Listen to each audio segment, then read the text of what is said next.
بتكتب امتحانات على الكمبيوتر وعايز تعمل في الامتحان علامه الصح والغلط ومش عارف تعملها ازاي في برنامج الوورد، تعال اوريها لك بطريقه سهله جدا. تعال نبدا من الاول. صفحه وورد، صفحه وورد عاديه. اول حاجه عشان نكتب اختصار مثلا سي الصح او الغلط، هتك على زر الالت وبعد كده زرار واحد وثلاث اصفار اربعه. هنجرب مع بعض اهي. هتك على زر الت وواحد واحد اتنين تلاته اربعه، كده عملنا صح. اربعه بتعمل علامه الصح. لو عايزين نعمل غلط هتك على نفس الزرار برضو الت وواحد وثلاث اصفار وخمسه اهي. تاني خليها معانا، واحد واحد اتنين تلاته خمسه. لا تاني اهي، واحد واحد. كده عملنا غلط. اختصار بقى تاني عشان نعرفه، هتك على زر الت اهي كده.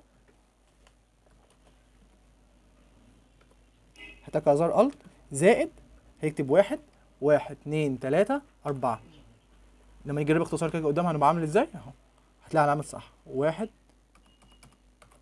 كده عملنا علامه صح. نفس الاختصار برضو عايزين مثلا نعمل غلط، هنتك على زر الت